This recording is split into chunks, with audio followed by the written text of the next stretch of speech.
It's the silence I remember most. They didn't shout my name from the rooftops. They whispered it in rooms I was no longer allowed to enter. They gave me until dawn. It sounds like a kindness, doesn't it? A few hours to get your affairs in order. It wasn't. It wasn't an execution. It was an erasure. And that, I've learned, is so much worse. For 12 years, my name was Ceres Althea, and my function was memory. I wasn't a politician. I didn't have a title that came with land or a seat on the High Council. My power was quieter than that. I was the one who managed the deep archives, the histories, the census data, the original charters for every guild, and the minutes from every decree ratification for the last 200 years. I knew where the money went. I knew why a law was passed, not just what it said. I knew the promises the emperor's grandfather had made to the river merchants, and I knew the ones his father had broken. This knowledge made me useful. Men and women of influence would seek me out. They wouldn't summon me to the palace. That would be too public. They would send a quiet message, and we would meet in a dusty records room. They'd ask me about precedent, about the forgotten clauses in old trade agreements, about whether a new grain tax was truly for a famine reserve or if it was to fund a military expansion on the western border. I never gave them my opinion. I never had one, not officially. I just gave them the facts. I would show them the ledgers, the maps, the signed testimonies, and then I would let them draw their own conclusions. This made me respected in certain circles. It made me a quiet, inconvenient truth in others. I thought the emperor understood my role. I thought he saw me as a balancing agent, a check on the ambitions of his court. I believed he valued the truth I guarded. I was wrong. He didn't value it, he feared it. The decree came at dusk. One lone imperial messenger. He was young, his face a perfect mask of neutrality. He didn't speak a word. He just held out the official scroll. The emperor's seal, a stark crimson wax, was unbroken. I took it. He turned and walked away. He never made eye contact. I unrolled it. The script was formal, elegant. The words were calm. Ceres Althea is to depart the capital grounds before the first light of dawn. It was a simple sentence, but the ones that followed were the real message. I was forbidden from addressing the court, forbidden from appealing to any magistrate or council, forbidden from seeking an audience with the emperor himself. The order was non-negotiable. It was absolute. I knew what it meant. Everyone in the capital knew what an order like this meant. This wasn't an honorable exile. This wasn't a reassignment to a distant province. This was a cleansing. You are ordered to leave before dawn when you are a plague, something to be cut out of the body politic before the infection can spread. It meant you were already politically dead. The journey out of the city was just a formality, a funeral procession for one. I stood there for a long time, just holding the scroll. The city I had served my whole life had just pronounced me dead, and the sun was going down. The first thing I did was try to access the archives from my personal terminal. Access denied. My credentials, the ones I had held for over a decade, were gone. Just like that. My name was no longer in the system. My work, the thousands of documents I had cross-referenced, the historical timelines I had built, all of it was behind a wall I could no longer see over. They didn't just lock the door. They pretended I never had a key. That was the first wave of the erasure. The silence.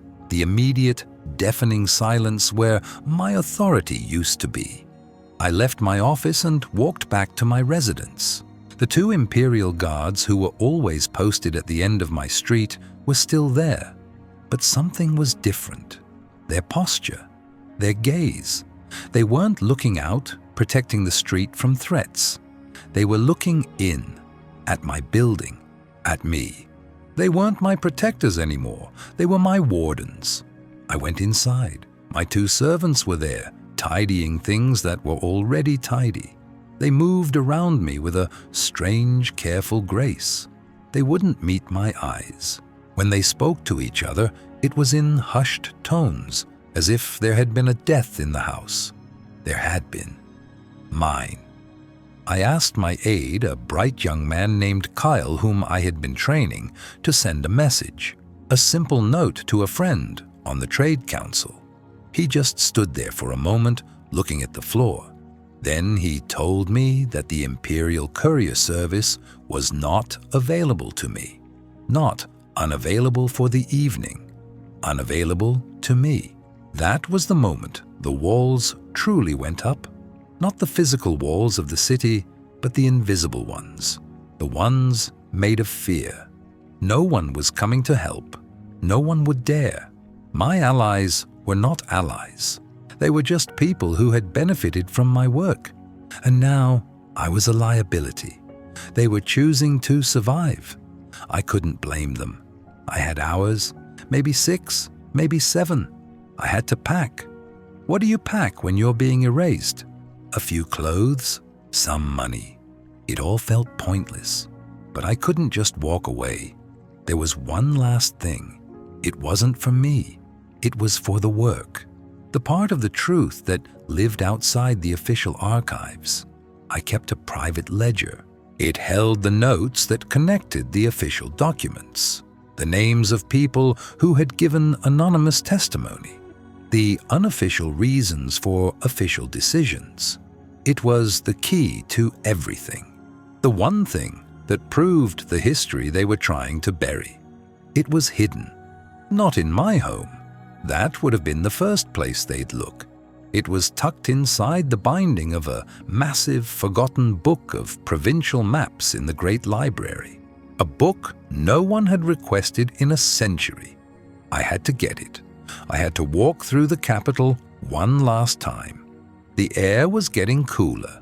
The streets were still busy with people finishing their day. I walked past the aqueduct I had helped plan, using ancient water flow records to prove it was viable. I walked past the market square where my census data had helped rationalize the trade fees, lowering them for the small farmers. I felt like a ghost haunting the scenes of my own life. People I knew saw me. A merchant I'd advised on guild charters, a clerk from the Ministry of Structures, even a junior minister I had spoken with just last week. I saw the flicker of recognition in their eyes, the beginning of a nod, a smile, and then I saw it vanish. They would look away, suddenly find something interesting in a shop window, turn to a companion and start talking with an urgent, false animation. Their fear was a physical thing. It was so much louder than any greeting could have been. They didn't hate me. They were terrified of me, terrified of what I now represented. Contagion.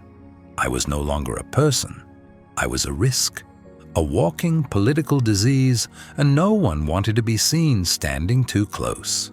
I reached the Great Library. The old librarian at the main desk, Master Elian, had known me since I was a girl. He used to set aside newly acquired scrolls he thought would interest me. He saw me the moment I walked in. His face, usually so warm, became a blank slate. He didn't say my name. He didn't nod. He simply turned his back to me and began meticulously rearranging a shelf of scrolls that was already perfectly ordered. It was a clear, painful message. I cannot see you. I cannot acknowledge you. I will not be a witness to this. His denial hurt more than the averted glances on the street. I walked through the quiet stacks to the cartography section. The air was thick with the scent of old paper and binding glue. I found the book. It was huge, heavy. I pulled it from the shelf. My ledger was still there, tucked into the hollowed-out space in the back cover. It was so small, so thin, just a collection of my own handwriting. But holding it, I felt a flicker of something other than despair. It was mine. They hadn't found it. They hadn't erased this. As I was leaving the library, I saw him again. Master Elian. He was still at his desk, his back to the entrance. He didn't turn around as I walked out. I wondered if he was protecting himself or if, in his own silent way, he was protecting me by not creating a scene. I decided to believe the latter. It was a small comfort. On my way back to my residence, my route took me past the Ministry of Justice. Standing on the steps, deep in conversation with two of the Emperor's most severe advisors, was a man I knew, a man I respected, Lord Vorlag. We had worked together on the Northern Road proposal for months. He was decent, honest. He saw me. Our eyes met for only a second across the plaza. In that 1 second, I saw everything: pity, deep, profound fear, and a grim resignation. He knew. The entire inner circle knew. The news of my removal was the most important topic of conversation in the palace. They were just waiting for confirmation that the deed was done, that I was gone. The Emperor didn't need soldiers to drag me from the city. He just needed to issue a single decree and let the fear of his displeasure do the rest. The entire social fabric of the capital was now aligned against me. Every person, every institution was now part of the mechanism of my removal. It was a perfect, silent coup against a single person. Back in my residence, I began to pack a small bag. My aide, Kyle, was still there. He was standing by the door, looking lost. I told him he should go, that his service was complete, that it was dangerous for him to be seen here. He looked up at me then. For the first time all evening, he met my eyes. I saw tears in them. He was just a boy, really, caught in something he didn't understand. He told me he had nowhere to go, that his position, his very presence in the capital, was tied to me. I realized with a cold certainty that my erasure would erase him too. He would be marked by his association with me. No one would hire him. The decree wasn't just my ruin, it was his. I gave him most of the money I had. I told him to leave the capital tonight, not to go north toward his home, but to go south, to disappear, to change his name. He didn't want to take the money, but I insisted. It was the last order I would ever give, the last act of authority I had left. He finally took it, and then he was gone. The silence in the residence after he left was different. It was heavier. It was the silence of true solitude. I looked at the clock. It was almost 10, 4 hours until dawn. I sat down. There was nothing left to do but wait for the moment I had to walk out of my own life. I thought about the Emperor. He hadn't summoned me. He hadn't accused me of anything. He had passed a sentence without a trial, without a charge. His silence was the most powerful statement of all. It said, "You are not important enough for an explanation. You are just an inconvenience to be swept away."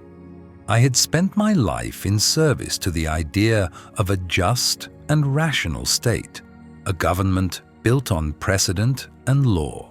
And in one evening, the Emperor had dismantled that idea with a single, unexplained decree. He wasn't just removing me, he was demonstrating that the rules I had dedicated my life to did not apply to him. That was the real message.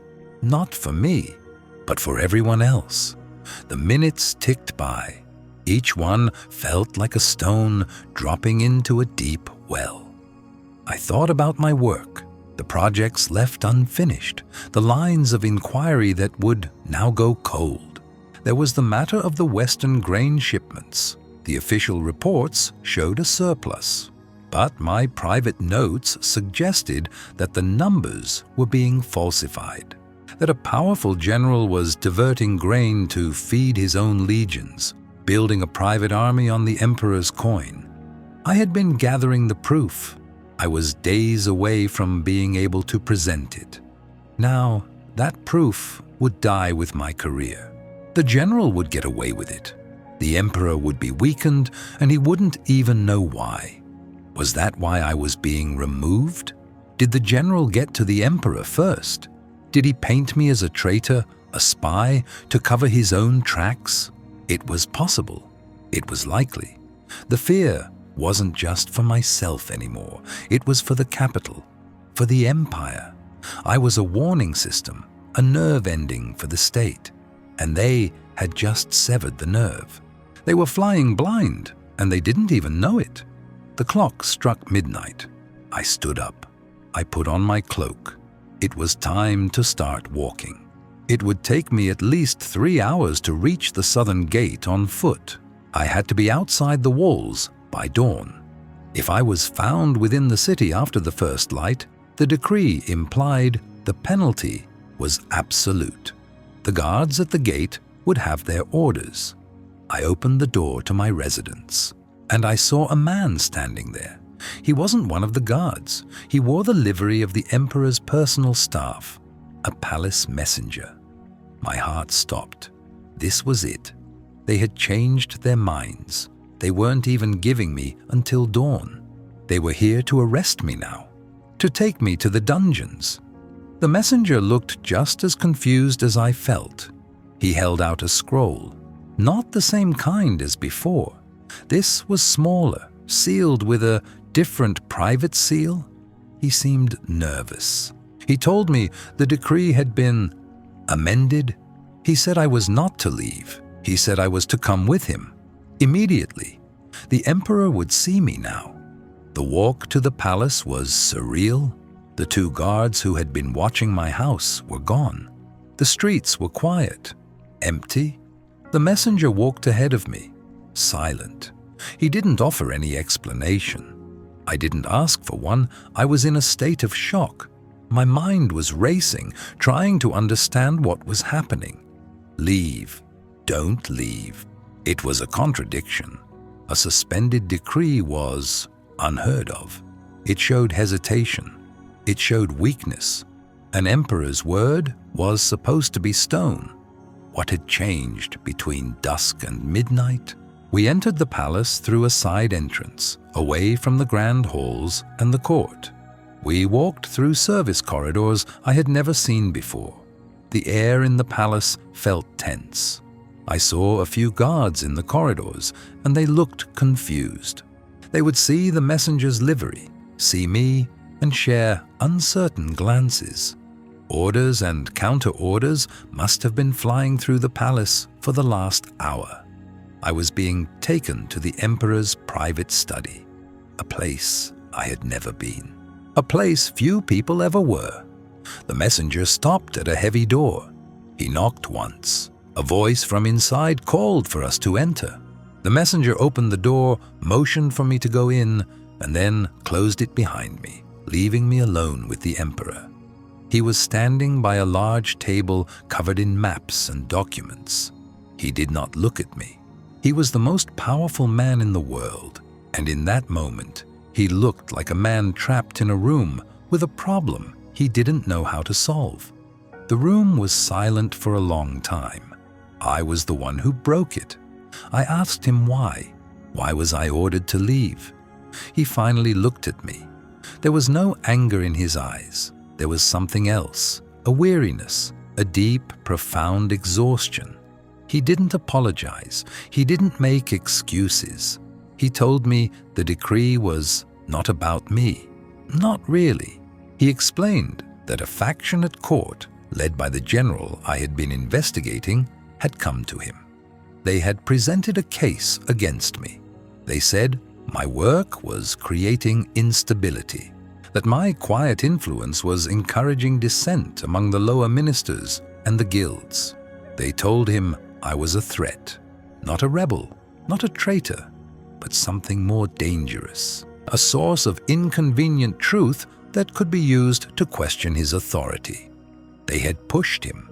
They had insisted that for the stability of the empire, I had to be removed, swiftly and silently, before my influence could spread. Issuing the decree, he admitted, was the path of least resistance. It was easier to sign that paper than to confront a powerful general and his allies. It was easier to sacrifice one archivist than to risk a fracture in his own court. So he signed it. He condemned me to protect his own peace. I felt a cold anger rise in me, not for myself, but for the office he held. I asked him what changed. Why was I here and not on a dark road outside the city? He looked down at the table. He told me that after he signed the decree, he had tried to work, but he couldn't. He had requested a document, an old trade treaty. His aides couldn't find it. He had asked for the tax revenue projections for the next 5 years. The report they brought him was incomplete, missing the historical context that gave the numbers meaning.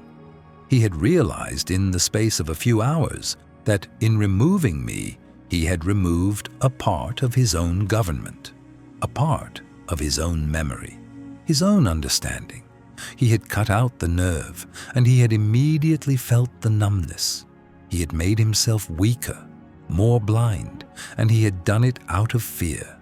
At midnight, he had called his private secretary and amended the decree. He had suspended the order for my removal. He had done it without consulting the general or his advisors. He had done it alone. The confusion I had sensed in the palace, it was real. He had contradicted his own public command. He had created the very instability he was trying to avoid. I stood there, looking at the man who held the fate of millions in his hands. He had tried to erase me to appear strong, and in doing so, he had revealed his own weakness to himself, and now to me. The silence returned to the room. We both understood the danger of what had just happened. The decree had been issued. The court knew. The capital's rumor mill would be churning by morning. If he simply cancelled the order, he would look weak, indecisive, a ruler who bowed to pressure and then changed his mind. The general and his faction would be emboldened. They would see it as a victory. They would know they could manipulate him. If he let the decree stand, he would lose me. He would lose the institutional memory I represented. He would be ruling in the dark. He had created a political trap for himself, and I was standing in the middle of it. He then laid out my options. He spoke not as an emperor, but as a man trying to solve a complex equation. Option 1. I could leave the capital at dawn as originally planned, but he would change the order. It would be a public, honorable reassignment. I would be named the governor of a small, distant province. My reputation would be saved. I would be safe, but I would be gone. The general would win. The truth of the grain shipments would be buried forever. Option 2. I could remain in the capital. The decree would be quietly, officially nullified, but I would not return to the archives. I would be given a new title, an honorary position at court. I would be under his direct protection and his direct scrutiny. I would be a bird in a gilded cage. My independence would be gone. I would no longer be a source of objective fact. I would be another one of his courtiers, my voice filtered through his authority. He was offering me a choice between honorable exile and silent submission. Both options solved his problem. They either removed me from the political game or made me a pawn in it. I looked at him, and the emperor's words settled in the space between us, possessing a physical weight. They were not an offer of reprieve. They were the architecture of two different prisons, and he was asking me to choose my cell. The silence that followed was not the weaponized absence I had felt on the streets. It was a vacuum, waiting for my decision to give it political gravity. He had confessed his weakness, but in doing so, he had transformed it into a new kind of chain, binding my fate to his. He was offering me a choice. It was no choice at all. My mind, a practiced instrument of analysis, began to dissect the first option, an honorable exile. The words themselves were a contradiction, a political oxymoron. Honor was a function of one's place within the system, a recognition of value to the state. Exile was the severance of that place. To grant them both was to wrap a dagger in silk. He would give me papers, coin, a comfortable fade into obscurity, and in return, I would cede the field. General Valerius and his shadow council would complete their silent coup. The grain reserves they were already diverting from the northern provinces would become the foundation of a private army. The institutional memory I embodied, the knowledge of treaties, of precedents, of the very financial structures Valerius was exploiting, would be gone, amputated. The state was a body politic, and I had been a nerve ending, a part of its central nervous system. Exile was not a humane release, it was a lobotomy. The emperor would be left with phantom limb pain, reaching for knowledge that was no longer there, while the infection of the general's ambition metastasized in the heart of the empire. I saw the future with the chilling clarity of a historian, a hollowed-out throne, a puppet emperor governed by a man who had successfully erased the one person who could prove his treason. The honor of my exile was the price of the empire's integrity. It was a cost I could not sanction. So I turned my focus to the second prison, the gilded cage, a subordinate position hidden from the court, my counsel a secret flowing only to him. I would be a ghost in the machine, a whisper in the halls of power I once walked with authority. My name, Ceres Althea, would remain erased. I would be given a new one, or none at all. I would be a function, disconnected from the identity I had built. It was a different kind of erasure, not a removal from the archive, but a redaction. A black line drawn through my life, leaving the text around it intact, but forever altered by the absence. He thought he was offering me proximity to power. He was wrong. He was offering me proximity to the mechanism. I would still be connected to the vast, intricate clockwork of the state. My hands would be bound, but my mind could still watch the gears, note the imbalances, and calculate the stresses. I would be a political disease contained in a quarantine ward, but I would still be alive within the body politic. I could still diagnose the contagion. The risk was immense. The emperor had already demonstrated his willingness to sacrifice me for political expediency. A secret known to only one man is not a secret. It is a liability. The moment my existence became more inconvenient than my absence, he would complete the erasure he had only begun. I would be a footnote he could tear from the page. And yet, the ledger I had retrieved from my rooms was not just a record of corruption. It was proof. It was the inconvenient truth that gave me leverage, a truth he now knew I possessed. He did not summon me here out of a sudden crisis of conscience. He summoned me because he had performed a calculus of risk and realized that an archivist with proof cast out into the world was a far greater threat than an archivist with proof caged within his walls. He feared my knowledge beyond his control more than he feared the general's ambition within it. He feared it. That was the key. His fear was the fulcrum upon which this entire political trap rested. He was not a tyrant. Tyrants are defined by the simplicity of their power. He was a manager, trapped by the complexity of a system he could no longer read. He had thrown away the index and now found himself lost in the archive. My function had never been to serve the emperor as a man.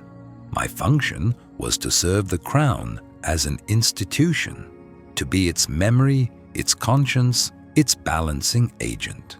The man before me was a temporary vessel for that institution, and he was failing. He was weak, reactive, and compromised. But the institution itself, the vast, sprawling, and fragile entity that was the empire, was what mattered.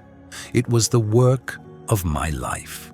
To abandon it now would be to concede that the work was meaningless, that memory was discardable, that truth had no inherent power. It would be the ultimate failure of my own convictions. Exile was personal freedom at the cost of public duty. The cage was public duty at the cost of personal freedom. For the archivist, there was only one possible answer. The calculus was cold and absolute. A person can be erased, a principle cannot. I finally lifted my gaze from the polished floor and met his. The anxiety in his eyes was stark. He was an emperor begging a condemned woman to save him from his own decree. "You have misunderstood my purpose, Your Majesty," I said. My voice was level, stripped of emotion, the voice I used to recite precedent in the High Council. My role is not a position to be bartered. It is a function of the state.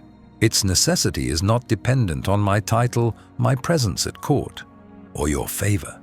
He stiffened, a flicker of imperial pride warring with his desperation. "I am the memory of the crown," I continued, each word a carefully placed stone. "You have demonstrated that you cannot rule without it. The general's corruption is not a political inconvenience. It is a structural failure. It threatens the foundation. Exile allows that failure to cascade. Therefore, it is not an option." I let the silence hang for a beat. I was not accepting his offer. I was stating the logical conclusion. "I will remain," I said. It was not a plea, it was a pronouncement. Not as a subordinate, not as a petitioner in a gilded cage. I will remain as the Imperial archivist, whether the title is spoken or not. My access must be absolute, my intelligence delivered without filter. I will be a ghost, as you say. But ghosts, you will find, are not known for their deference. They are known for haunting the living until the truth is brought to light. A long moment passed. The Emperor stared at me, and I saw the final shift in his understanding. He had hoped to acquire a tool. He had instead shackled himself to a conscience.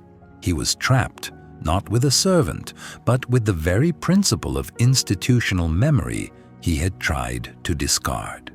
The decree of exile remained, a public fact. But here, in the silent heart of the palace, a new reality had been forged. He finally gave a slow, weary nod. The resignation in the gesture was profound. It was the surrender of a man who had been outmaneuvered by the very system he was supposed to command. "The east wing of the palace library has been sealed for a generation," he said, his voice raspy. "The archivist's private residence. It has its own entrance to the lower stacks. No one has been inside since my grandfather's time. It will be your residence." He did not say home. He did not say prison. It was a space outside the political geography of the court, an annex of memory. "Lord Jin," he called, his voice regaining a sliver of its authority. The chamberlain, who had been a statue of perfect discretion by the door, stepped forward. "Escort her to the old residence. See that she is provided for. No one is to know she is there. No one." Lord Jian's eyes met mine for a fraction of a second. There was no recognition, no pity, no curiosity. There was only the blank, professional veneer of a man obeying a complicated and dangerous order. I had ceased to be Ceres Althea. I had become a state secret. As I followed the chamberlain from the room, leaving the emperor alone with the consequences of his contradictory decrees, I clutched the ledger hidden in my cloak. I was a ghost now, haunting the scenes of my own life. But my erasure was incomplete. There had been a record of my existence. There would be again. The emperor did not look at me as he left. His departure was the inverse of his summons. A quiet, hurried affair, the retreat of a man unburdened of a problem he could not solve, only contain. He spoke a single word to the guards outside, and the heavy oak door swung shut, its closing not a sound, but a pressure change in the air. The final, resonant thud of a heavy bolt sliding into place was the period at the end of a sentence. My life as Ceres Althea was concluded. I stood in the center of the room, a ghost haunting the scenes of my own internment. The silence that fell was absolute. It was not the weaponized silence of the city, nor the charged silence of the emperor's study. This was a structural silence, the sound of forgotten things. It was the silence of a sealed tomb, and I, the living occupant, was its primary artifact. Moonlight, thick with the dust of decades, slanted through the tall, grime-streaked windows, illuminating the spectral shapes of furniture shrouded in white canvas. A funeral procession for an era I had never known. My first act in this new existence was a slow, deliberate survey. I was the archivist of my own prison. The space was a suite of rooms, once a private apartment for a favored royal consort, left to decay when her name was struck from the Imperial line. The irony was not lost on me. Another erasure, another ghost to share the space. I ran a hand over a shrouded harpsichord. The canvas was stiff, the dust beneath it a fine, sedimentary layer. Here was a drawing room, a sleeping chamber, a small study with a writing desk that faced a cold marble hearth. Everything was preserved and dead, a perfect metaphor for my new function. I was no longer a person. I was an apparatus of state, hidden within the palace walls like a secret mechanism in a clock. The emperor had not saved me. He had reclassified me. I had been a public record, and now I was a state secret. The change was merely one of access. Before, I was a resource for the entire government. Now, my audience was one. He had not chosen truth over politics. He had simply created a private, parallel system for it, a clandestine branch of his own conscience he could consult at his leisure. This was not a victory. It was stasis, a political deferment. In the corner of the study, I found the core of our bargain. Behind a threadbare tapestry depicting a long-forgotten naval victory was a small, square door. A dumbwaiter, its ropes dry and coiled like sleeping serpents. This was my link to the outside world, my access. It was a nerve ending stripped from the body politic, rerouted to this forgotten chamber to serve a singular, secret purpose. Through it, the archives would flow to me. Through it, my analysis would flow back to the emperor. I was a mind in a box. The thought was a chilling one, a sudden draft in the still air of my resolve. My freedom was an intellectual construct. My body was confined to these 3 rooms, dependent on the silent, faceless delivery of food, water, and lamplight. My existence was contingent upon the emperor's word, a promise made under duress by a man whose defining characteristic was his fear of inconvenient truths. He feared Valerius. He feared the court. He feared me. And now he had caged the thing he feared most, hoping to control it. I was wrong. He didn't hope to control it. He hoped to use it. That realization was the key. It unlocked me from the paralysis of the moment. My resilience was not in my body, but in my function.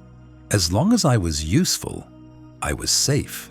As long as I was the only one who could decipher the intricate lies of his administration, I held the power. He had given me a cage, yes, but he had also given me a laboratory. I crossed to the simple cot in the sleeping chamber, the only piece of furniture not under shroud, and retrieved the one object I had carried from my former life. The ledger. It felt heavy in my hands, not with the weight of its paper and leather, but with the density of the secrets it contained. It was the Rosetta Stone for a silent coup. Sitting at the dusty writing desk, I opened it. The familiar columns of figures and scrawled annotations were a comfort. The language of pure data a balm to my fractured identity. This was my work. This was me. The Emperor had erased Ceres Althea, but he could not erase the archivist. That function was absolute. General Valerius believed his corruption was a masterpiece of subtlety. 1,000 tiny cuts to the Imperial treasury, each too small to notice. He saw the state's ledgers as individual threads, easily frayed. He failed to understand that the archives were not a collection of threads, but a single interwoven tapestry. My ledger was the key to its pattern. I began to work, my mind slipping back into its natural state. The grain diversions were the symptom, not the disease. I ignored them. Instead, I focused on the names. The quartermasters in provincial garrisons who falsified spoilage reports. The shipping magnates who rerouted barges for emergency repairs that never occurred. The junior ministers in the treasury who approved budget reallocations with unprecedented speed. Valerius had not built an army with stolen grain. He had built it with a network of compromised men. Each name in my ledger was a node of infection. For hours, I sat in the silent moonlit room, my only companion, the whisper of paper and the scratching of my own notes, made with a sliver of charcoal I'd found in the hearth. I was cross-referencing the ledger with the vast eidetic library of my own memory. A name here, Provincial Magistrate Orion, connected to a land purchase dispute I had arbitrated 3 years prior. A discrepancy there, the Argent Trading Company linked to a shipping contract whose terms had been renegotiated by the Emperor's father. Each connection was a new line of inquiry, a new vulnerability in the general's scheme. He was building a shadow state, a mirror of the Empire's own bureaucracy, loyal only to him. The grain was not just for feeding soldiers, it was a currency. It was a tool of patronage, a way to buy the loyalty of men the Emperor's silver could not reach. This was not simply treason. It was the construction of an alternative. By the time the first pale gray light of dawn touched the windows, I knew what I needed. My memory, while formidable, was not infallible. I needed the source documents. I needed to test the chain of my new authority. I took a clean sheet of foolscap from a small supply left on the desk, a thoughtful or perhaps calculated provision. My request was precise. Not the Grand Treasury ledgers, not the grain silo inventories. That would be too obvious, a direct challenge. Instead, I requested something mundane, something bureaucratic, something that would appear meaningless to any observer, but was, to me, the key to the entire structure. To the office of the Imperial archivist, I wrote, the title, A Phantom Limb. Requisition, all canal toll and way station receipts from the outer prefectures third quarter, last fiscal year. Cross-reference with barge manifests from the Argent Trading Company for the same period. Urgent review required for agricultural output reconciliation. It was a perfect piece of bureaucratic misdirection. Plausible, dry, and utterly damning if the data showed what I suspected it would. Barges recorded as carrying textiles, paying tolls for the weight of grain. A simple, elegant lie repeated 100 times over. I folded the note. There was no name, no signature, a request from a ghost. I walked to the dumbwaiter, my heart a slow, heavy drum against my ribs. I pulled the stiff rope, and the small wooden box ascended from the depths of the palace with a dry groan. I placed the note inside. For a moment, my fingers rested on the wood.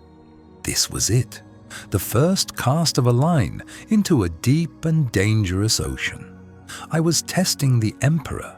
I was testing the reality of my own existence. I let go of the rope. The dumbwaiter descended, its rasping sound fading into the profound quiet of the palace's forgotten corners. Then there was only silence. I stood before the empty shaft, a cipher in a sealed room, waiting for the system to tell me if I still existed.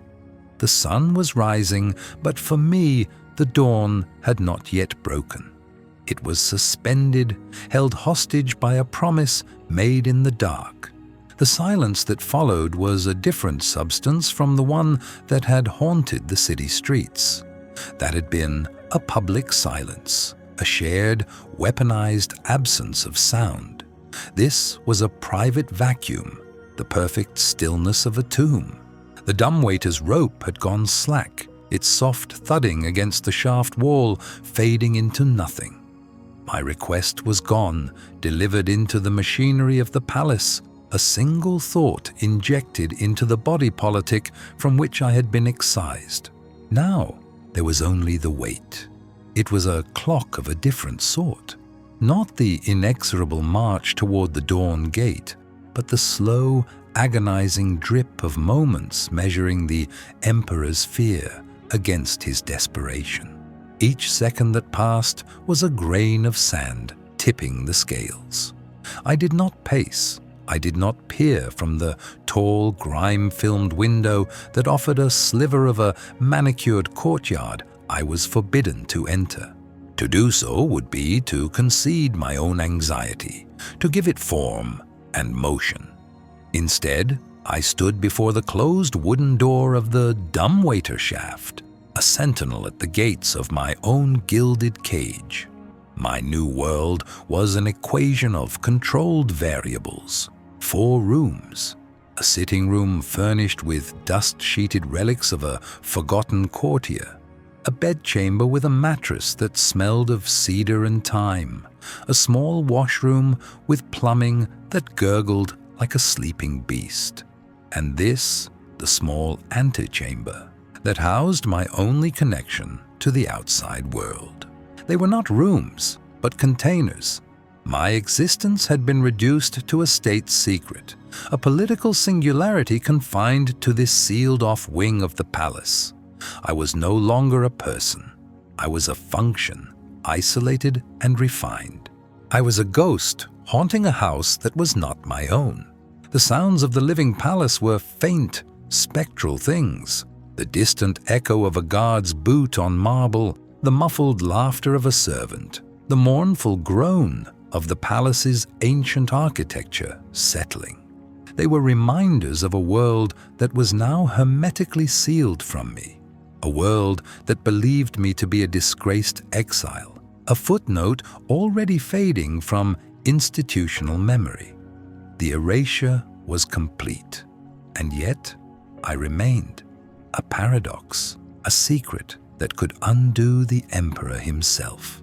He feared me, but he feared being without me more. That was the fulcrum on which my survival rested. I was the inconvenient truth he could neither afford to acknowledge nor discard. This sealed wing, this secret pact, was his solution. To keep the truth caged, to consult it only in the dark. Time stretched, thinning until it was transparent. An hour passed, then 2. The weak afternoon light began to yellow, casting long, distorted shadows across the floor. Doubt, a cold and creeping contagion, began to seep into the sterile environment of my logic. Perhaps he had reconsidered. Perhaps the terror of what Valerius would do if he discovered this duplicity had finally outweighed the terror of ruling blind. Perhaps the dumbwaiter would remain empty, a monument to his ultimate cowardice. My hand, resting on the cool wood of the shaft door, was steady. My pulse was a slow, deliberate rhythm. If he betrayed me now, it would be a confirmation, not a surprise. A fact to be archived. Then a sound. It was not loud. It was a faint, dry scraping from within the walls. The whisper of a rope tightening, the groan of a pulley unused for decades. My entire being focused on that sound. It was the only event in my universe. The scraping grew into a rhythmic, labored pulling, the sound of a promise being kept, or a trap being set. The dumbwaiter was ascending. I did not move until the motion stopped, punctuated by a solid thump as the cabinet settled into place behind the door. The silence rushed back in, now heavy with potential. I reached for the latch, my fingers methodical. The door swung inward. It was not empty. Stacked neatly inside was a modest pile of gray string-bound folios. The official seal of the Imperial quartermaster was stamped on the cover of the topmost file. Grain and transport. Logistics, 3rd fiscal quarter. The first of my requests. Beneath it lay the other 2. Northern garrison supply manifests and provincial infrastructure budgets. I felt no rush of triumph, no surge of relief. There was only a cold, sharp clarity. The pact held. The Emperor had chosen his dependency over his fear. The game had begun.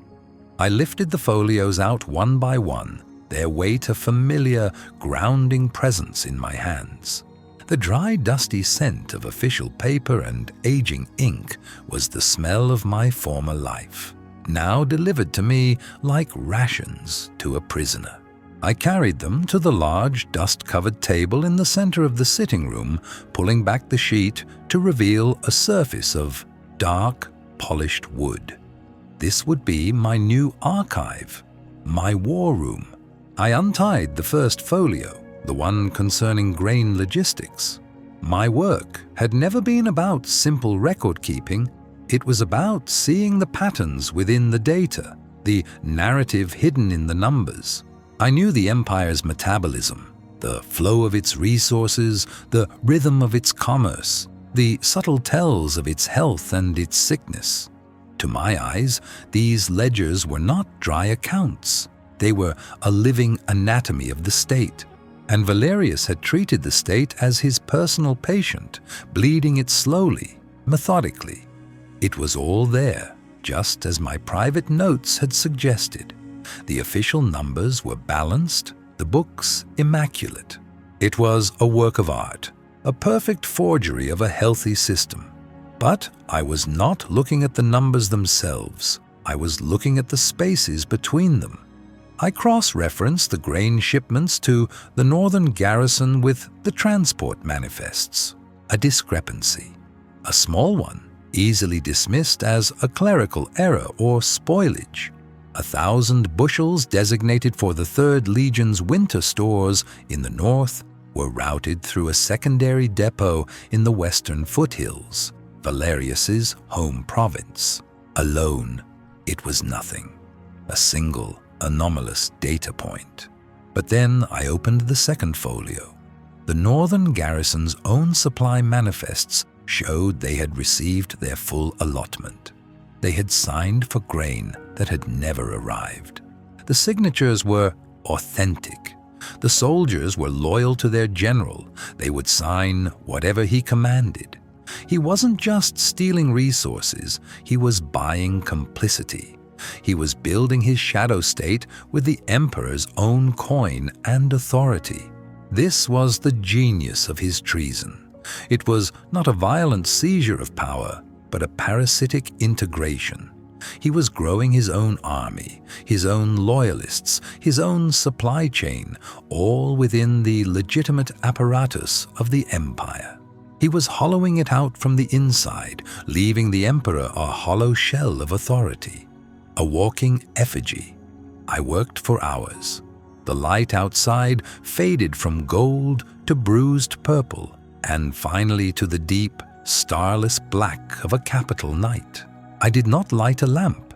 My eyes, long accustomed to the dim light of the archives, could read the faint script in the gloom. The darkness was a comfort, a cloak. It was the element in which I now operated. By the time I leaned back, the truth was no longer a suspicion.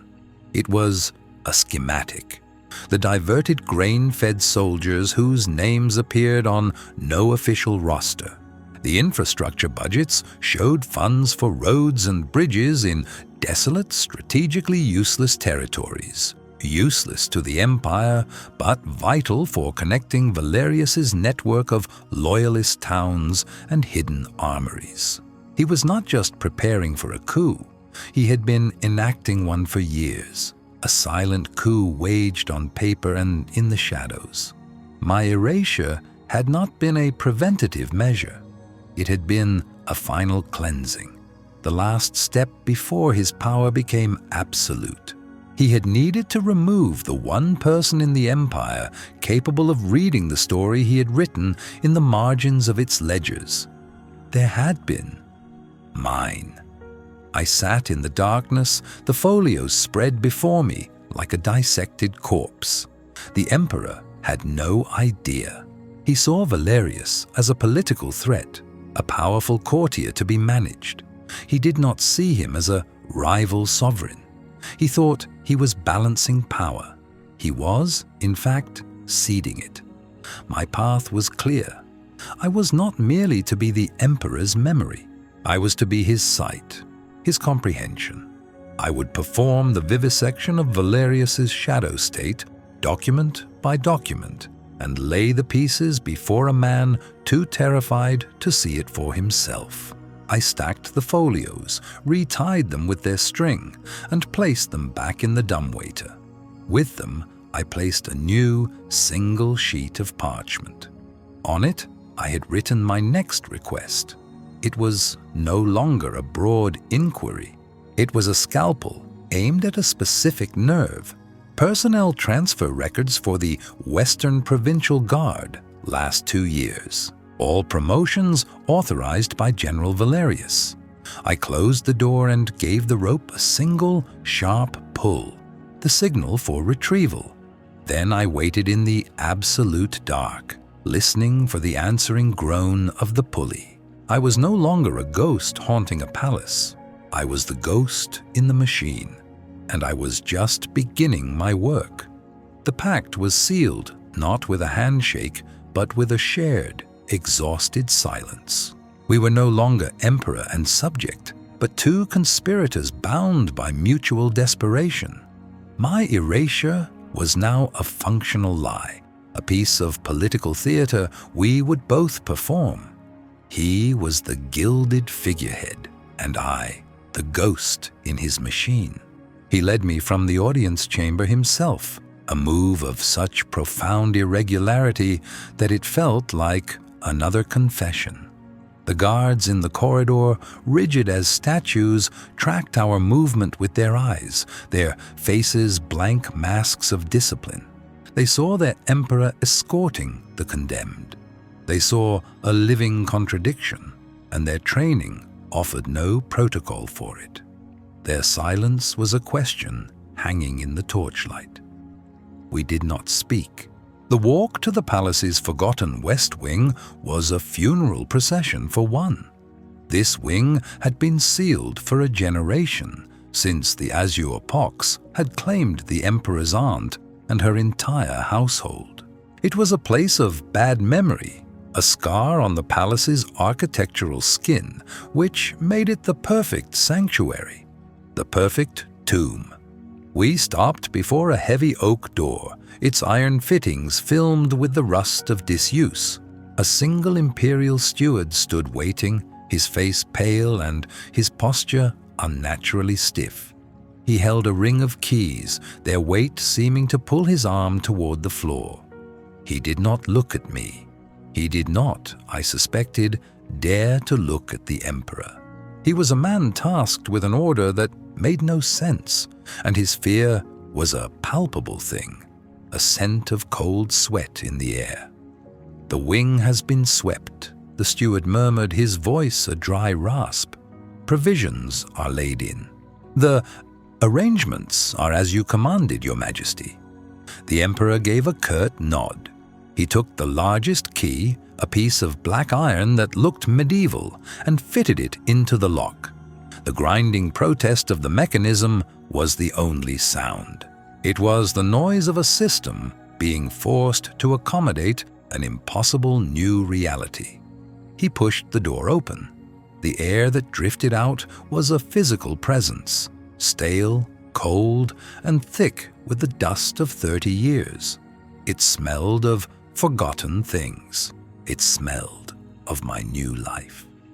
"The door will be locked from the outside," the emperor said, his voice low, meant only for me. He still refused to meet my gaze, focusing instead on the dark void beyond the threshold. "The steward will be the only one with a key.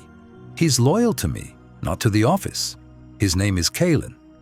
I processed the information. A single point of failure.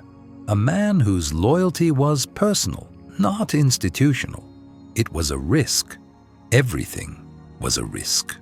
I stepped across the threshold. There was no ceremony to it. One moment I was in the living palace, a nerve ending of the state. The next, I was in its dead tissue. The emperor lingered for a second, a silhouette against the torchlight of the hall. "The first request," he said, his voice strained. "What is it?" I did not have to think. The grain shipment manifests for the northern prefectures for the last 5 years. All of them?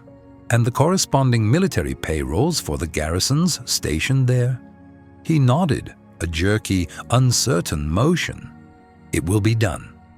Then he pulled the door shut. The lock turned, a final grinding sound. The heavy bar on the outside slid into its brackets with a solid, definitive thud. Access denied. I was now a rumor. A ghost story whispered in the halls I once commanded. I was erased. My new world consisted of 4 rooms, a dusty bedchamber with a mattress that smelled of cedar and thyme, a small study, a washroom with a cold water pump, and a sitting room dominated by a cavernous, soot-blackened fireplace. The furniture was draped in white shrouds, making the space feel like a morgue for abandoned decor. I pulled one off a chair, the canvas stiff with age. Dust motes danced in the single beam of moonlight slanting through a tall, grimy window that overlooked a walled, overgrown garden. It was the only window, my only view of the outside world. I felt a tremor of something that was not quite panic. It was a cold, clear-eyed assessment of loss, the loss of movement, the loss of light, the loss of faces. I had traded the capital for this cage, but a cage was also a fortress. Here, Valerius could not reach me. Here, the whispers and the averted eyes of the court could not wound me. Here, I had only one function left: to think. In the corner of the study, I found the core of my new existence. It was a dumbwaiter, a simple box of wood and rope set into the wall. Its shaft, the Emperor had explained, descended not into the kitchens, but into a disused sub-level of the Imperial archives, a section only he and now the steward Kalen could access. It was my pulley to the world's heart, my clandestine connection to the body politic I was meant to haunt. I spent the first night not sleeping, but preparing.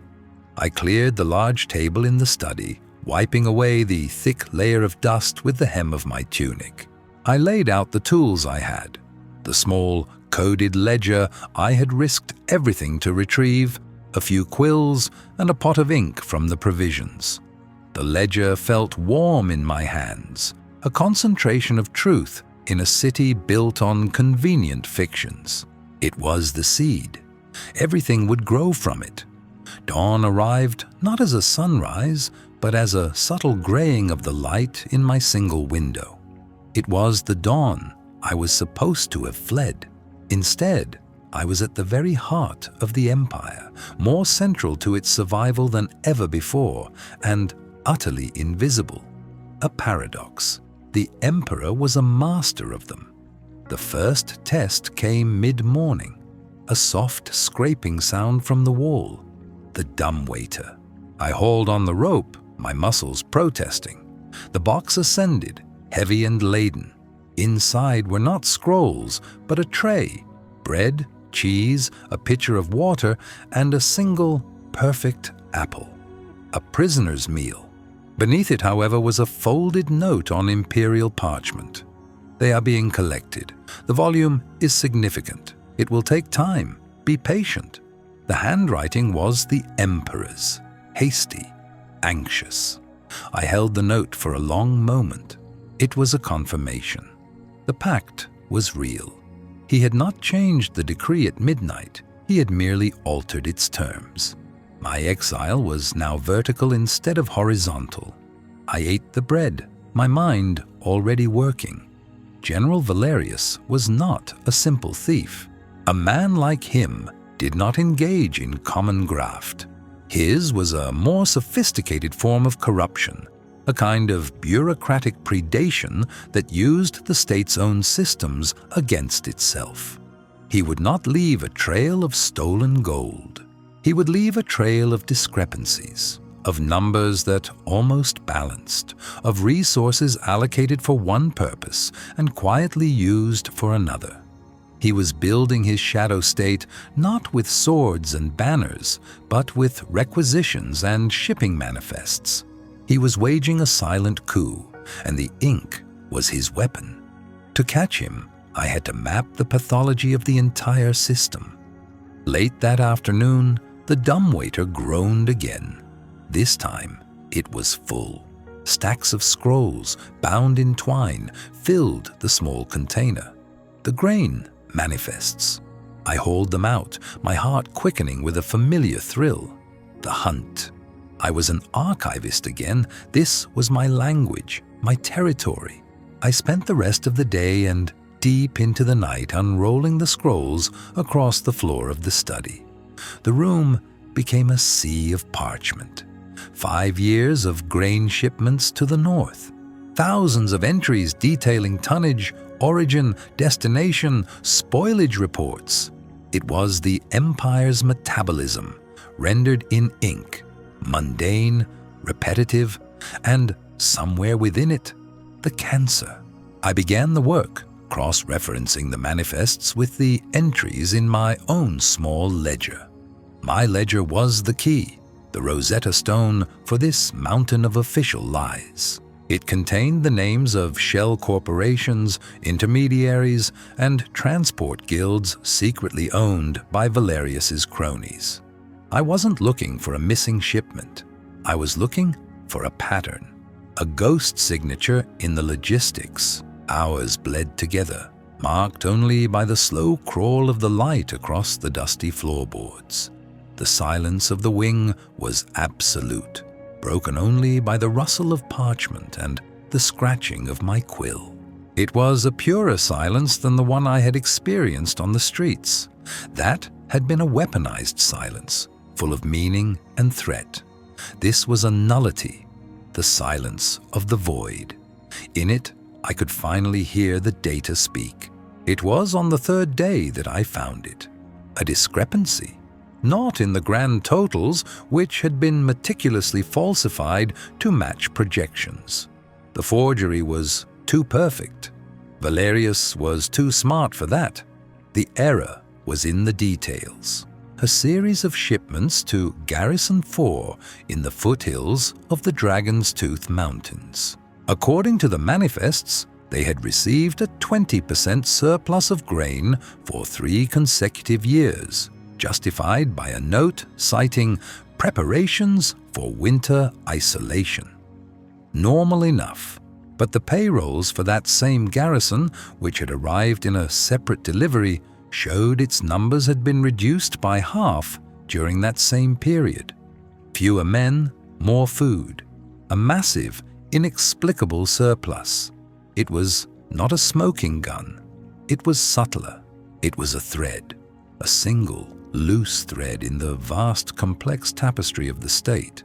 But if I pulled it, I knew, with the cold certainty of a mathematician staring at a flawed equation, that Valerius's entire edifice of deceit would begin to unravel.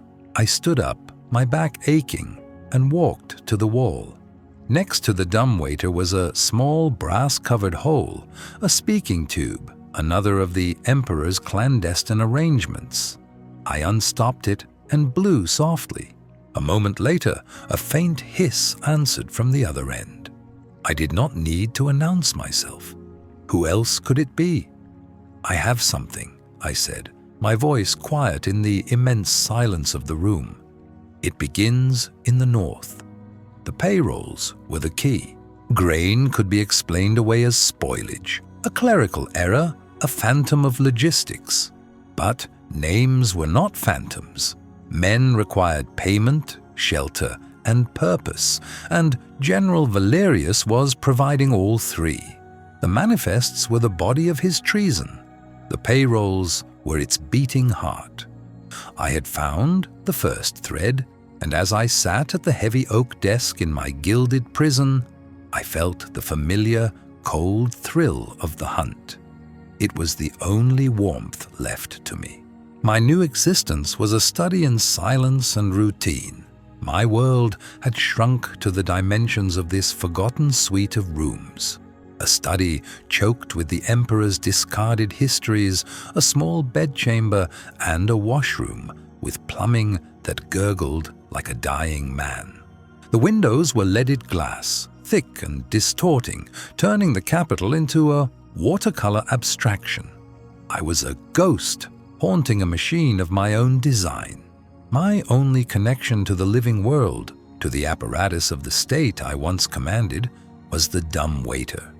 It was an archaic thing, a relic of a time before servants' corridors, operated by a simple rope and pulley. Twice a day, it would ascend. In the morning, it brought a sparse breakfast and a leather folio containing the documents the Emperor had requisitioned for me. In the evening, it brought a simple dinner, and I would place my own folio inside for its descent. My analyses, my questions, my quiet directives. It was a bizarre and fragile symbiosis, a political dialogue conducted through the exchange of paper and bread. My first report was a model of precision. I did not accuse, I presented the arithmetic of treason. I cross-referenced the grain shipments marked as lost from the western prefectures with the sudden, inexplicable surge in recruitment numbers for the 3rd and 7th legions, Valerius's legions stationed near those same prefectures. I attached the falsified payrolls, noting the ghost soldiers who existed on paper to launder the funds needed to pay for the real, unlisted ones. The ledger I had retrieved was the codex for this entire shadow economy. Without it, these connections would have remained disparate, meaningless data points. With it, they formed a schematic of betrayal. I worked for 2 days, the scratching of my quill the only sound to break the oppressive quiet. I distilled the complex web of corruption into 3 pages of lucid, undeniable logic. It was not a plea for justice, It was an autopsy report on the integrity of the Imperial army. I placed the folio in the dumbwaiter, my hand hesitating for a moment on the cool leather. This was the first test of our pact, the first measure of the Emperor's resolve. I pulled the rope, and the box descended into darkness. The next morning, it returned with my breakfast. Beneath the plate was a single sheet of the Emperor's heavy vellum, folded once. There was no salutation, no preamble, just 2 words in his cramped, severe script. It was not courage. It was not resolve. It was the desperate command of a man who had realized he could not afford to be blind, even if he was too afraid to see. It was enough. My investigation deepened. The grain and the payrolls were the circulation. I now needed to find the skeleton. An army, even a secret one, requires more than men and food. It requires steel, training grounds, fortifications. It requires a physical footprint on the world. My next request to the Emperor was more ambitious. I asked for the complete acquisition logs from the Ministry of Works for the past 2 years, specifically any land purchases or material requisitions related to border defense projects. I also requested the full logistical charters from the Quartermaster General detailing the transport of lumber, quarried stone, and iron ore. This was a far more dangerous inquiry. These were not records of ephemeral goods like grain. Land deeds were permanent. Building contracts were concrete. Pulling these files was not like tracing a missing shipment. It was like questioning the very foundation of the Empire's infrastructure. The Emperor must have understood the risk. A request of this magnitude, originating from the palace without a clear departmental sponsor, would raise alarms. It was a nerve ending being tweaked, and the pain would travel directly to the man who had his hand on every lever of the military machine, General Valerius. For 3 days, the dumbwaiter brought only food. The folio space was empty. The silence from my room remained unbroken, but the silence from the palace was different. It was a charged, withholding silence. I was a prisoner waiting for a verdict. In my isolation, I began to map Valerius's ambition not as a simple plot, but as a competing form of governance. He was not merely a corrupt general, he was an architect. He was using the Empire's resources, its own bureaucratic bloodstream, to nourish a parasitic state, a mirror image of the true one, loyal only to him. He was not planning a coup. He was building a state within a state. On the 4th morning, the dumbwaiter ascended with a groan of protest. It was heavier than usual. Inside were 3 enormous dust-choked ledgers bound in iron. Ministry of Works, Land Acquisitions, Western Prefectures. He had done it. The weak, frightened man had risked the ire of his most powerful general to feed the ghost in his walls. I spent the next week in a fever of analysis. I did not sleep. I barely ate. The ledgers became my world. I cross-referenced the land deeds with old survey maps I had memorized years ago. The official purpose cited for each acquisition was the construction of new watchtowers and defensive ramparts against imagined barbarian threats. Plausible, defensible, but the geography told a different story. The plots of land were not positioned for defense. They did not secure mountain passes or river crossings. They formed a strategic network, an internal spine of control that connected Valerius's legions, secured major trade routes, and isolated the capital. He was not building a wall to keep enemies out. He was building a cage to keep the Emperor in. The manifests from the Quartermaster General confirmed it. Tons of iron and stone, officially destined for border forts that were never constructed, had been diverted to these new sites. He was using the Empire's institutional memory, the very processes and protocols I had once curated, as a weapon against it. He had turned my archive into his armory. My report this time was thicker, heavier.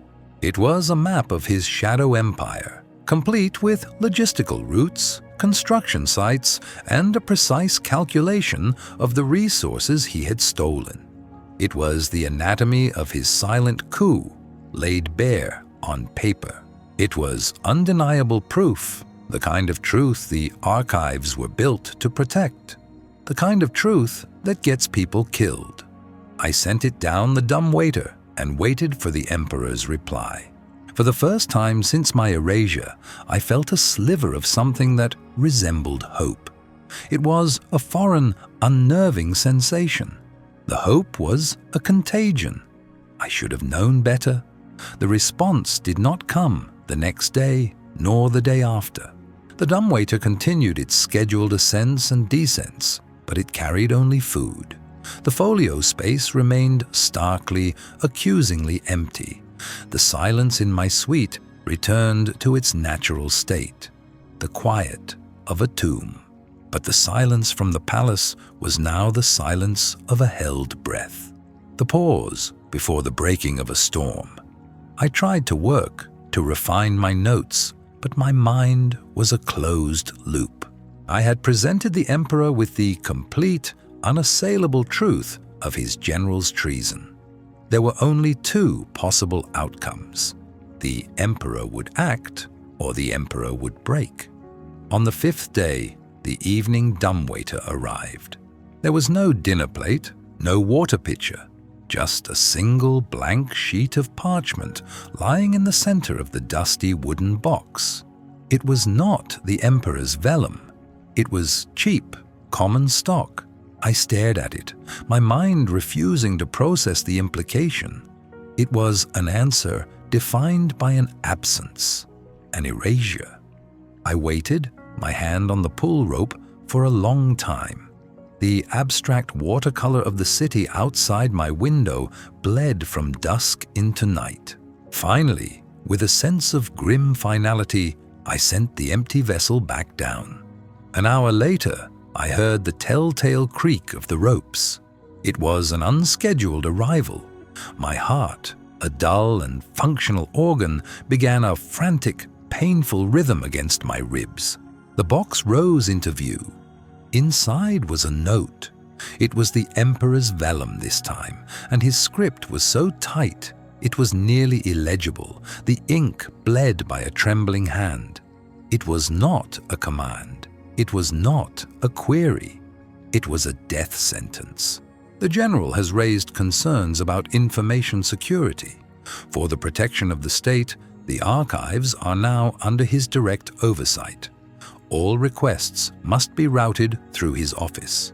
Asterisk. Beneath it, a final, chilling addendum. The rope slipped from my numb fingers. I looked from the note to the ledgers stacked on my desk, the map of a treason I could no longer prove. The walls of my prison, once a shield and a sanctuary, had just become absolute. The Emperor had not acted. He had broken. Valerius knew someone was watching. He had not found the ghost, but he had sealed the tomb. The note was not paper. It was vellum, thick and expensive, the kind reserved for permanent record. The irony was a scalpel's twist.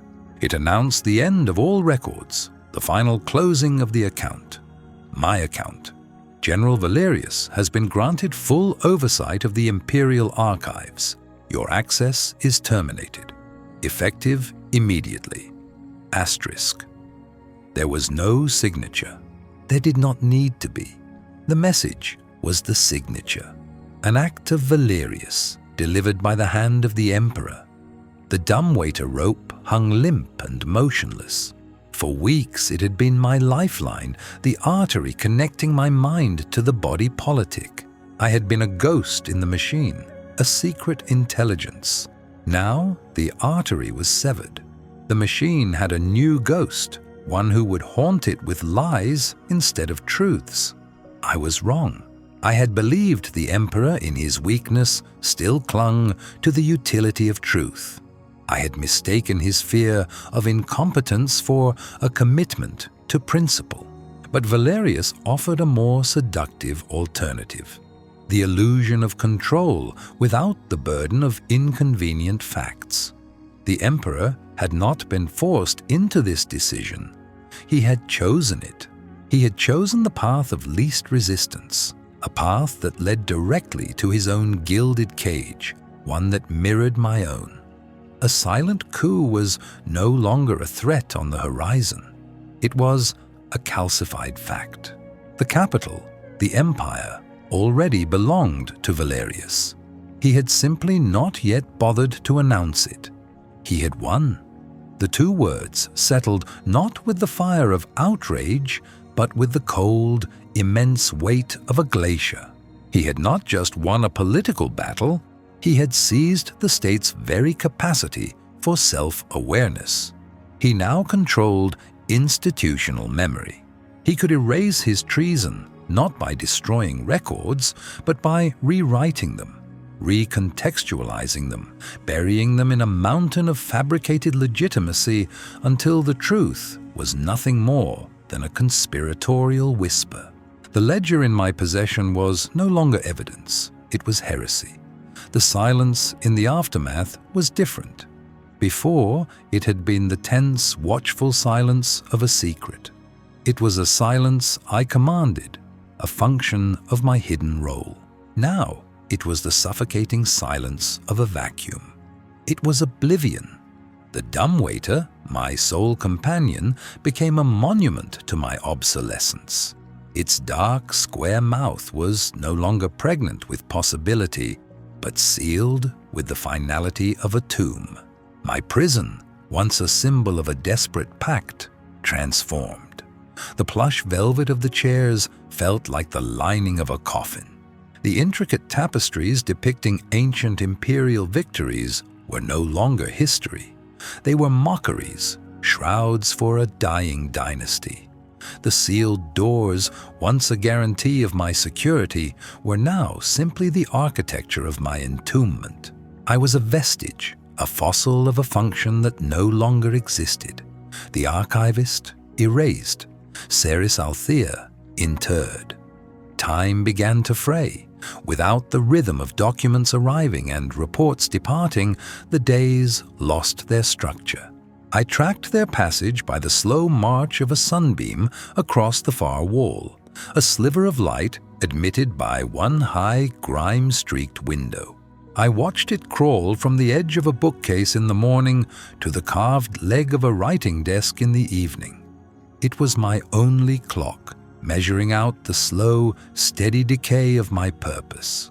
For a week, I did nothing. I sat in the velvet chair and watched the light. I ate the bland, preserved food that had been stocked in the pantry, my throat tight with the effort of swallowing. Despair was a physical presence in the room, a cold spot that seemed to follow me.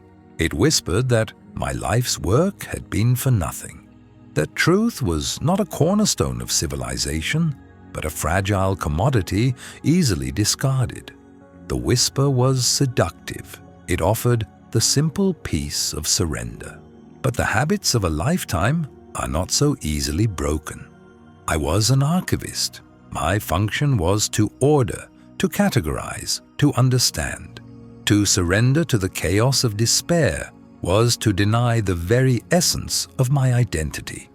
On the 8th day, I stood up. The sunbeam was halfway across the Bokharan rug. If I was to be a prisoner, I would not be a passive one. If my access to the Imperial archives was terminated, then I would begin a new archive, the archive of a forgotten wing. My only artifact was the ledger. I retrieved it from its hiding place, its leather cover cool and solid in my hands. It was the first entry, the founding document of this new solitary work. It was proof, Not for the emperor, not for the courts, but for the simple, immutable fact of its own existence.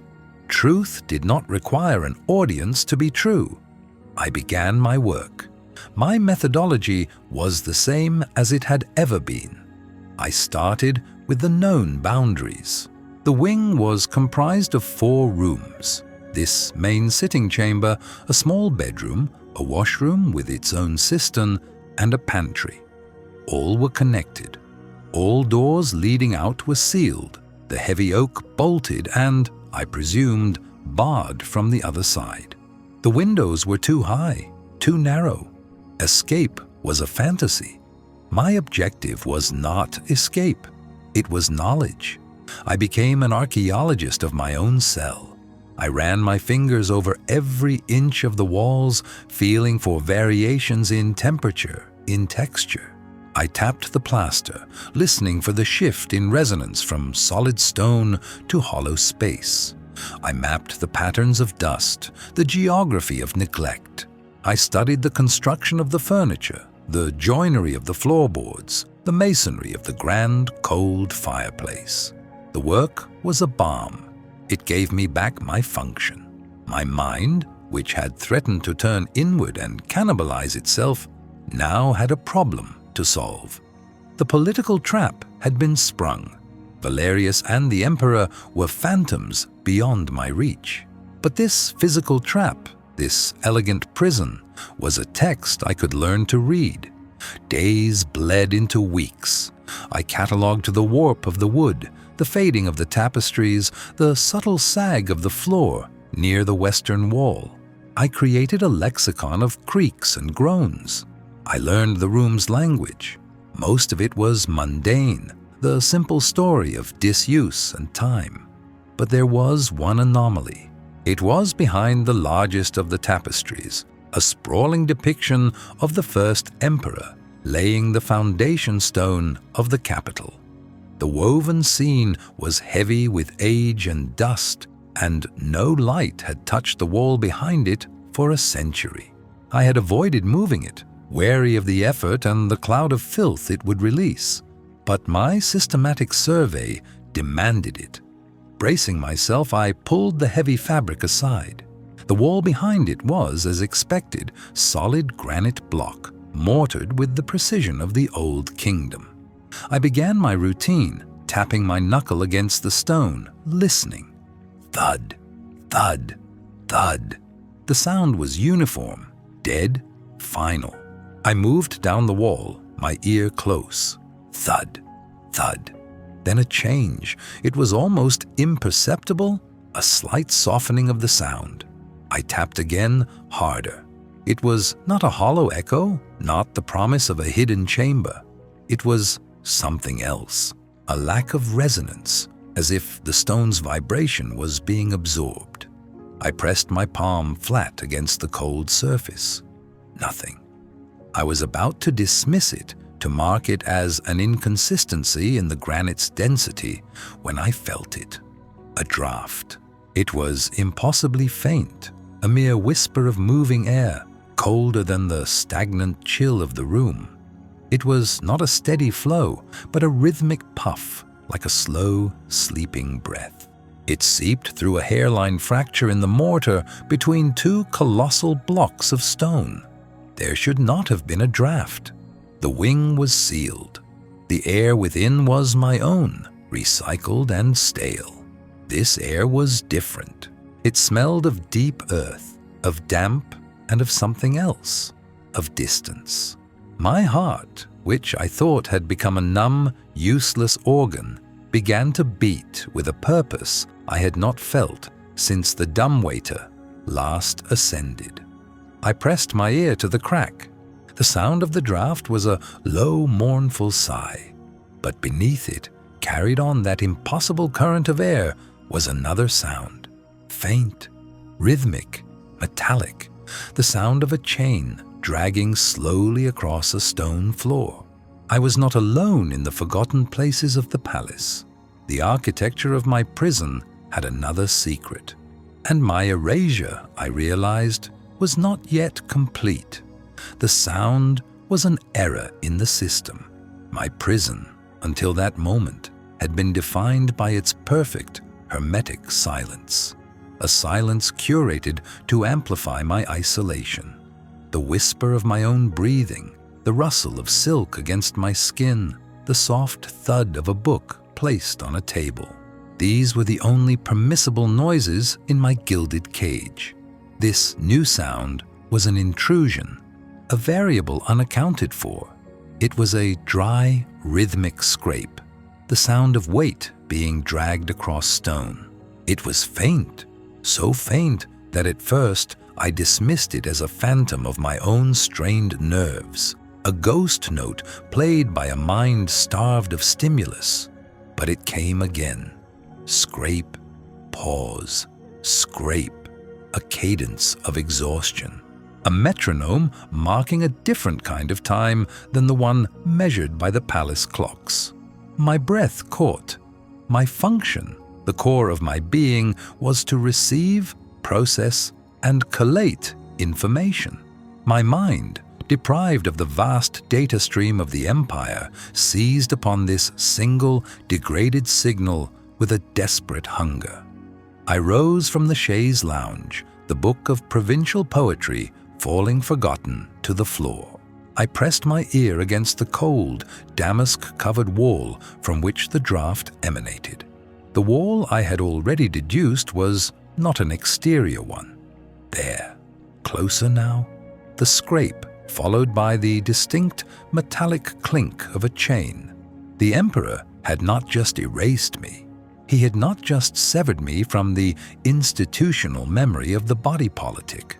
The sound from beyond the wall was evidence of a different kind of cleansing.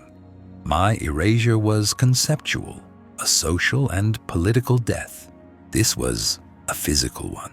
It was a sound that belonged to the dungeons beneath the old citadel, a place of legend now, a relic of a more brutal era the current emperor's grandfather had publicly condemned and sealed. A political trap for his enemies, now repurposed. There was another. The realization did not bring comfort. It brought a colder, sharper kind of fear. My prison was a gilded cage, designed for a ghost in the machine. This sound spoke of an iron one, built for a body. The Emperor, in his weakness, did not just banish inconvenient truths, he buried them alive. He had not just created a ghost in the machine, he curated a museum of forgotten things. And I was his newest, most prized acquisition. Who was this person? What truth had they embodied that was so dangerous it required not just erasure, but entombment? My mind, a relentless engine of cross-referencing, began to cycle through the ledgers of my memory. The disgraced ministers, the cashiered generals, the court poets whose verses cut too close to the bone. Most were exiled, their names struck from the rolls, their estates seized. They were sent away to wither in obscurity. This was different. This was an active, ongoing suppression. This was a secret kept not just from the public, but from the state itself. I pulled back from the wall, my own predicament snapping into a terrifying new focus. Valerius, now master of the archives, would not be idle. He would be sifting through my work, not for the good of the empire, but for the ghost who had tracked his treason. He would be hunting for anomalies, for the source of the emperor's sudden, albeit temporary, insight. He would find the gaps, the queries I had made. He would hunt me, and if he found me, my fate would not be this quiet, scholarly confinement. It would be the fate I now heard through the wall. The scraping stopped. The silence that rushed back in was heavier than before, freighted with this new knowledge. I stood in the center of the room, a prisoner, listening for another prisoner, both of us caught in the same web of imperial fear. Was this person an ally or a warning, a piece of leverage or a glimpse of my own future? They were, above all, data. an unknown quantity, and the archivist in me could not leave an unknown uncatalogued. Action was the only antidote to the paralysis of dread. I began a systematic examination of the wall. It was seamless, the floral damask stretching taut from floor to ceiling. But my fingers, trained to detect the faintest imperfections in vellum and parchment, found it. A hairline seam, almost imperceptible, running vertically behind a tall, ornate bookshelf. It was a door, plastered and papered over, a forgotten entrance to a forgotten cell. My heart beat a heavy, deliberate rhythm against my ribs. This was not a place for shouting. Sound carried in the old stone, and I had no way of knowing what guards, if any, patrolled the outer corridors of this sealed wing. Communication had to be a scalpel, not a hammer. I moved to the wall, away from the hidden door, to a section I judged to be solid stone. I waited, listening to the profound silence for a full minute. Then, using the knuckle of my index finger, I tapped. Not a frantic plea, a pattern, a system. Prime numbers, the most basic, universal sign of a rational mind. It was a call from one intellect to another, a question asked in the pure language of mathematics. Are you there? Are you thinking? Are you like me? I held my breath, pressing my ear to the wall again. The silence stretched. 1 second, 10, 30, a minute, nothing. Despair, cold and familiar, began to seep back into my veins. Perhaps the prisoner was too weak. Perhaps they were mad, lost to the long years in the dark. Perhaps they were already dead, and the sound had been the final settling of a body. I was about to pull away when I heard it. It was not a tap. It was a scratch. Faint, weak, a mouse scrabbling behind a wainscot. But it was deliberate. Skrrr, skrrr. 2. The first prime, a wave of something dizzying and sharp, something akin to victory, washed over me. It was a fragile thread of connection thrown across an abyss of silence and stone. My mind, my only true weapon, had found a purchase. I waited for the next number, for the 3 scratches that would complete the sequence. They did not come, only that pair of faint, insistent marks, followed by silence. It wasn't a failure to understand the pattern. It was a message in itself. The effort was immense. The communication was limited. But it was there. It was real. I was not alone. The knowledge settled not as a comfort, but as a responsibility. My own survival was no longer the only variable in the equation. There was another life hanging in the balance, another truth the Emperor had tried to bury. Valerius was hunting for a ghost. The Emperor was hiding from a general, and here, in the forgotten heart of the palace, a second secret was breathing in the dark. The wall was no longer a boundary. It was a page. The scratches were not just a sound. They were the first entry in a new, secret ledger. The prisoner was the text, and I, the archivist, would decipher him. I would learn his name, his crime, his story. I would add his truth to my own. Valerius thought he had seized the empire's memory when he took the archives. He was wrong. He had only taken the official record, the polished, sanctioned history. The real truths, the inconvenient ones, were alive. They were imprisoned, and they were beginning to communicate. I stood in the silent opulence of my chamber, a stark contrast to the unseen squalor on the other side of the stone, and felt a focus I had not known since my access was denied. The despair was gone, burned away by the cold fire of purpose. The Emperor had erased me from the world, intending to make me a passive, powerless observer. He had failed. He had inadvertently given me a new archive to command. My work had begun again, The sound was a violation. It was a dry, deliberate scrape against stone, a sound that should not exist in the hermetically sealed silence of my tomb. My sequence of taps, a simple declaration of prime numbers, the universal language of logic, had been a message in a bottle thrown into a void. I had not expected the void to answer. The scratching stopped. I held my breath, my ear pressed to the cold stone, the rough texture imprinting on my cheek. The silence that rushed back in was different now. It was no longer an absolute, a constant. It was an interval. It was the space between one sound and the next. The silence now had an edge, a sense of anticipation. It was a clock, reset. I waited. 1 minute, 5. My mind, a frantic machine, spun through possibilities. A rat, cornered and frantic. The settling of the ancient palace, a groan of stone I had mistaken for intent. I was a mind starved of stimulus, fabricating patterns from noise. I was a ghost haunting the architecture of my own confinement, and now I was hearing other ghosts in the walls. Then it came again, a single, distinct scratch. A pause, then another. Scratch. It was a reply, an echo of my own desperate cadence. 2 taps, 2 scratches.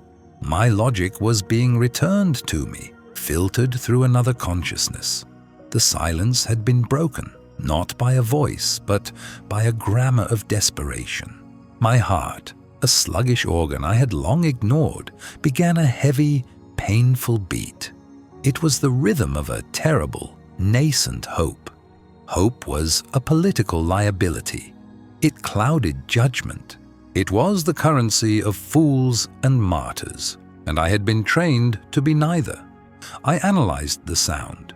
It was weak, but controlled.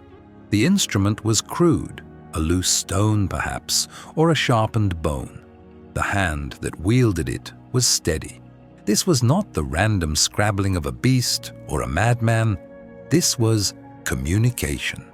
I had a new function. My previous work had been an exercise in macro-analysis, sifting through the sprawling data of an empire. This was the opposite. This was a single, vital data point, a universe contained in a crack in the wall. I abandoned the prime numbers. They were a query, and the query had been answered. Now we needed a lexicon. I pressed my knuckles to the wall, the bones cold against the stone. I tapped 5 times, a slow, deliberate count. Tap, tap, tap, tap, tap. I paused, the silence stretching. Then I tapped once. Tap. I was proposing a system. A grid, the most efficient method for an unknown alphabet. 5 rows, 5 columns, a letter for every coordinate. It was the code of strategists and prisoners, a simple machine for conveying complex thought. It was a test. Could the mind on the other side of the wall follow this leap? Could it build a dictionary with me in the dark? The silence was absolute. A full minute passed. I felt a cold dread crystallize in my gut. I had overshot. I had assumed an intellect that wasn't there, my own arrogance my final companion. I had mistaken a tremor for a handshake. Scratch. A pause, longer this time, as if in concentration.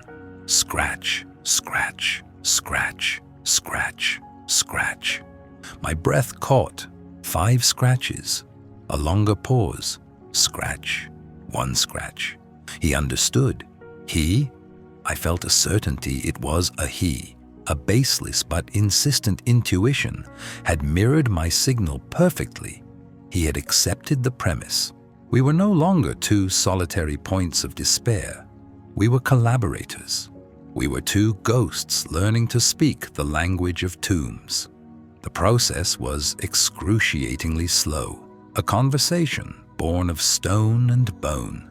We spent the first hour building the grid, assigning letters. I would tap the coordinate. He would scratch it back to confirm. It was a painstaking catechism. A 1-1, B 1-2, C 1-3. Each tap, each answering scrape, was a brick laid in the foundation of a new reality. The wall was no longer a barrier. It was a medium, a slate on which we wrote our shared sentence.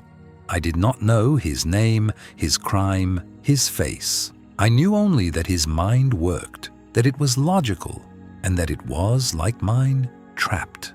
It was enough. When the grid was complete, a silent monument to our shared reason, I hesitated. The first word is a world. It sets the tone for everything that follows. I could ask for his name, I could offer mine, but names were artifacts of a world we had both been erased from. They were labels for bodies, for histories. We were beyond that now. We were pure function, pure intellect. I tapped out a single 3-letter word. The question hung in the stone between us. It was the only question that mattered. It was not a request for a narrative of personal tragedy, but a query into the mechanics of the state. Why were we here? What inconvenient truth did we each represent? The scratching that came in reply was slower, labored. The effort seemed to exhaust him. I pictured a man in chains, his body a wreck, only his mind retaining its structural integrity. The name, scraped into existence from the other side of the wall, landed like a physical blow. Of course, it was always Valerius. The general was not merely building a shadow state, he was curating a shadow prison to house its dissenters. He was the architect of my erasure, and now I knew I was not his first. This dungeon was his private archive, a collection of truths he had personally redacted from the world. My turn. I owed him an answer to my own question. My knuckles were raw, but I barely felt it. The answering silence was different. It was not the silence of waiting or concentration. It was the silence of recognition, of grim, shared understanding. We were two sides of the same coin, minted by the same corrupt hand. His scratching resumed, faster this time, fueled by a new energy. How did I know the general? How had I crossed him? The question was a door, and I had to choose what to show him. The full story was too long, too complex for this crude telegraphy. I needed a single, defining concept. The word took an eternity to tap out. With each letter, I felt the ghost of my old life, the scent of aging paper, the weight of imperial law. It was a lifetime condensed into 9 taps. There was no reply for a long time. I imagined him on the other side, processing this.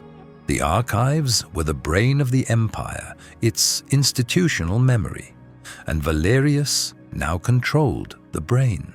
The silence from his side of the wall was the sound of a man calculating the depth of his own damnation. He had been a singular casualty.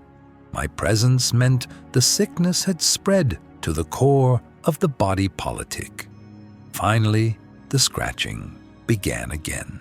It was just one word, but it was not a word I expected. The word made no sense. It was a non sequitur, a builder's term, a tool for construction. Was his mind failing? Was the strain of communication too much? I tapped back a single character, the universal signifier of incomprehension. The reply came with a terrible, insistent force, each scratch gouging at the stone. I froze, my hand hovering over the wall. Not army, scaffold. My blood ran cold. My entire analysis, the one that had cost me my freedom and my name, had been predicated on a single assumption, that Valerius was building a secret army to mount a conventional coup. I had seen the diverted funds, the weapons requisitions, the ghost payrolls for soldiers who did not exist. I saw an army, but I was wrong.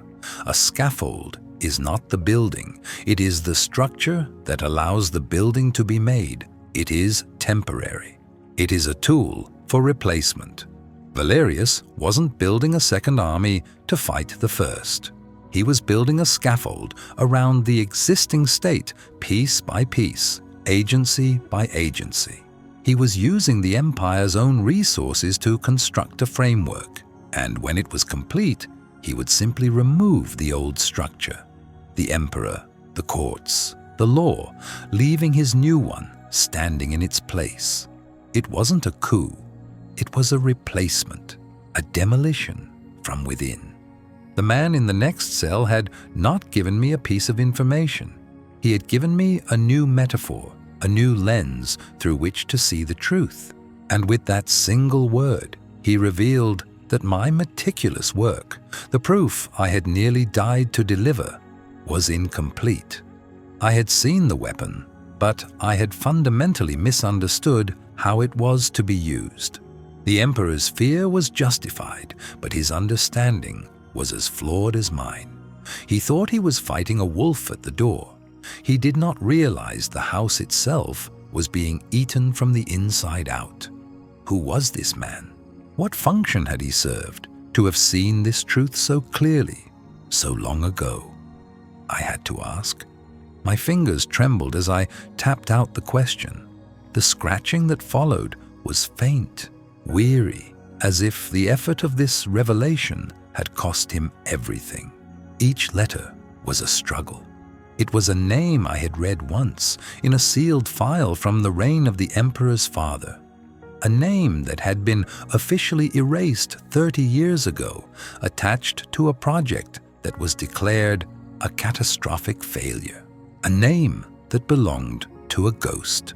The Imperial architect, the man who designed the capital's unbreachable defenses, the man who built the very walls that now imprisoned us both.